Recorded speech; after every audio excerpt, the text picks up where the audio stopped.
My grandpa used to say, people are in love with love. And, when he says that, I think about the ideas that people have a lot of, from a spiritual point of view, wrong ideas about love. They think of love as an object, something that you give and you receive.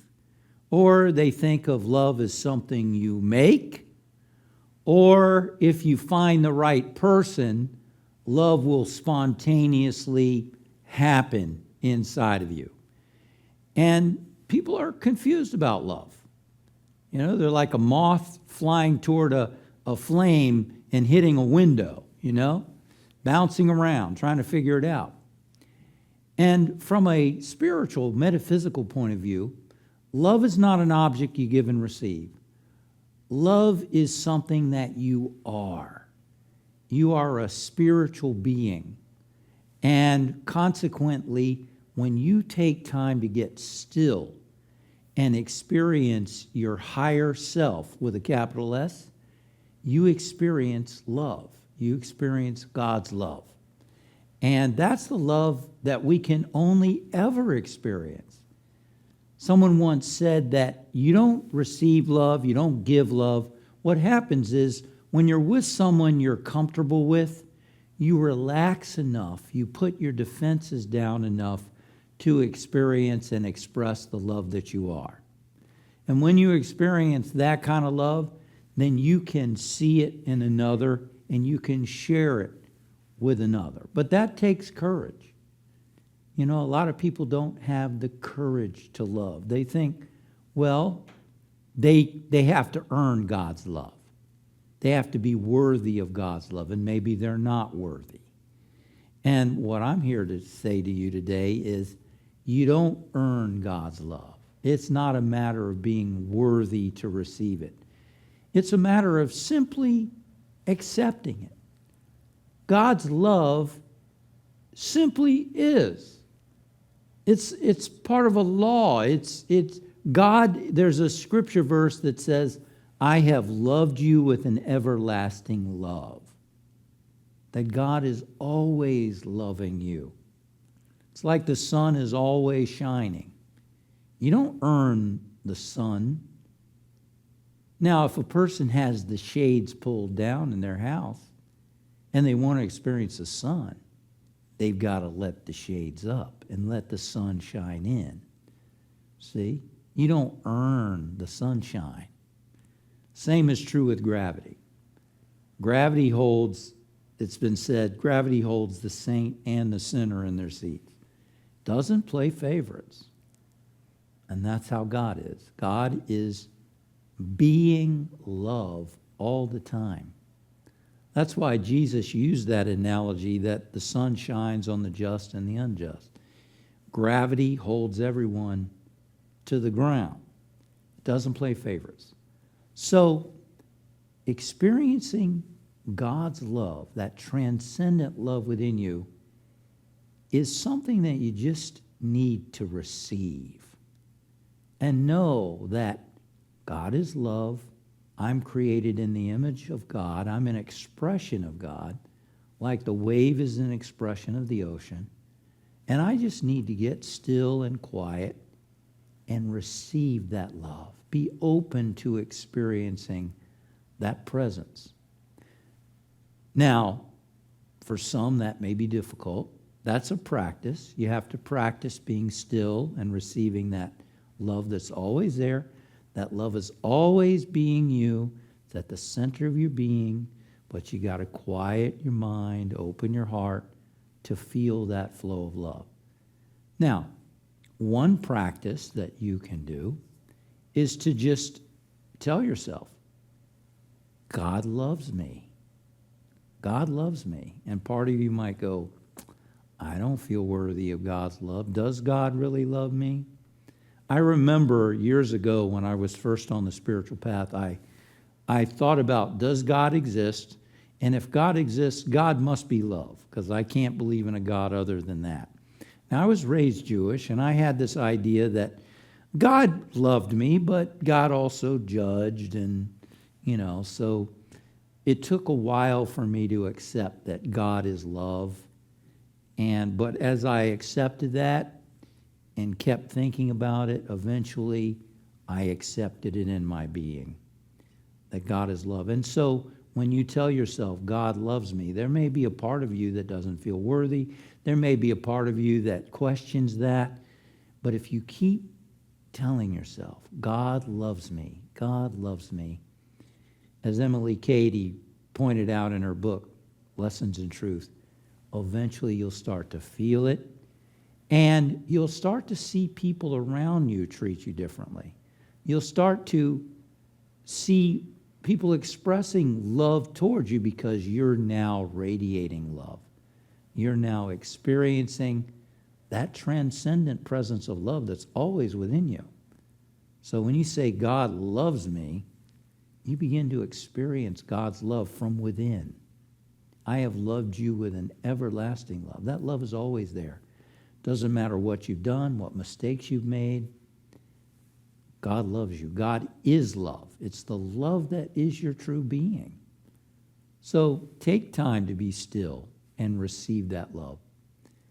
And tell yourself, God loves me. And you begin to start to feel it. You begin to see people differently. People begin to see you differently. And so that's the one divine love that is the source of all love. Whether it's the love through a parent, love through a friend, love through a spouse, a partner, a romantic interest, there's only that one presence of love. And you are an expression of that. So yes, it takes courage to get still and quiet and receive that love. I remember doing a meditation workshop once, and the person said that they were afraid to get still because of what emotions might come up when they do so. You know, we suppress a lot of stuff over the years, and some people are afraid of the emotions that are going to come up when they get still and quiet. And I say that's the perfect reason to get still and quiet, because those emotions that are repressed, they want to be released. They want to be healed. And when you get still and quiet, you are opening yourself to the healing that can take place. But you just have to know that you in there are consciousness. You in there are a spiritual being. And so you're not your emotions. You're not your thoughts. So you in there can be still and witness emotions that come up. You can witness the thoughts that come up without getting caught up in them. And ideally, we are able to do that throughout the day, to allow ourselves to feel whatever emotions come up without getting dragged into them, without letting ourselves get dragged into them, you see? And this is part of finding the courage to be loved. It's having the courage, first of all, to acknowledge that God is love, and to have the courage to embrace that God is love, God loves me, the courage to be still and open up to that presence, realizing, facing, well, what if there's nothing there? What if I don't feel anything? Well, I promise you, when you practice this regularly, you're going to feel something there. You're going to feel a well-being. You're going to feel a peace. You're going to feel a sense of love inside of you. So it takes regular practice. But also in relationship with other people, the courage to be loved. Some people don't feel the courage to believe someone when they say, I love you. Or they just don't feel worthy of that love, or they're afraid of that love. They're afraid of what's going to happen inside of them if they accept somebody's love. And one thing that has helped me and helped others is it's easier. Part of being loved is having the courage to be yourself. You're the courage to share yourself. The word intimacy, into me, see. When you share with someone you trust or someone you're learning to trust, when you share something intimate about yourself, maybe it's something you're afraid of, frustrated about, sad about, angry about, whatever it might be. Maybe it's sexual feelings or desires. When you are able to accept yourself, to really see your humanness, and to not judge what you feel, not condemn yourself, but to see it. Doesn't mean you're expressing it. It's one thing to acknowledge you're feeling anger. It's another thing to shout or to break something. That's different. We're not saying express it. We're saying allow yourself to feel what's there. When you really feel something, then it begins to dissipate. It transforms, you see. People who don't feel, they're not aware of what they're feeling, they just react. They act. They shout. They blame. They judge. They do these kinds of things. We're not talking about that. We're talking about really being aware, you in there, awareness, letting it be okay to feel whatever comes up inside of you. That's called self-acceptance. That's accepting your humanness without judgment. And that's spiritual growth. And when you can accept whatever happens inside of you, guess what? Then you have more courage to share some of your humanness with another person.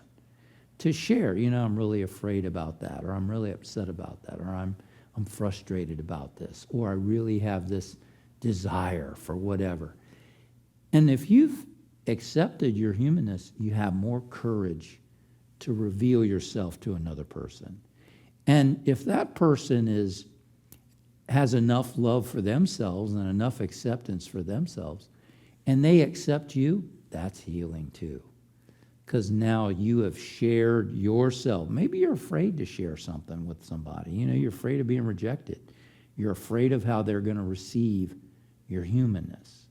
If you're a man, maybe you're afraid of sharing sadness because, men are often raised to think that being sad is weak, and you're afraid to share that with someone, or you're afraid of being vulnerable. And so you do it, and you find that that person actually accepts you. Not only accepts you, but loves you more, because we can all relate to the humanness of another person. And then they feel comfortable sharing their humanness. That's how it works, right? You share some vulnerability, some letting them see into you, and then they accept you, and then they share some of themselves. Of course, if they don't share some of themselves, that's a sign for you. Maybe there's not enough trust between you two to have that kind of vulnerability with each other. But the point is, the more you're able to see your humanness and accept your humanness. That doesn't mean you're not going to grow, but part of growth is being able to feel the anger or feel the sadness or feel the frustration or feel the envy or the jealousy or whatever might be going on, or to notice the judgmental thoughts or the critical thoughts, and to be aware of them and know that's not who I really am. That's part of my conditioning. That's part of my belief system, but that's not who I am. And to be able to let that be okay. That's how you grow spiritually. That awareness in itself is healing. See, that awareness in itself is healing. And so accepting yourself. First of all, the courage to accept the divine love within you, that transcendent love, and to know that that's the source of all love. And when you're with another person you're comfortable with, really, you experience that love that's inside of you, and you see it in that other person. You see that other person as a person, a being of love. And then learning to accept your humanness. And then practicing accepting other people's humanness. The more you accept others' humanness, the more you will accept your own humanness. And that's how you begin to feel more love for yourself and more love for others. And courage requires love. You deserve to be loved, to feel loved, to love yourself, and to be loved by another person.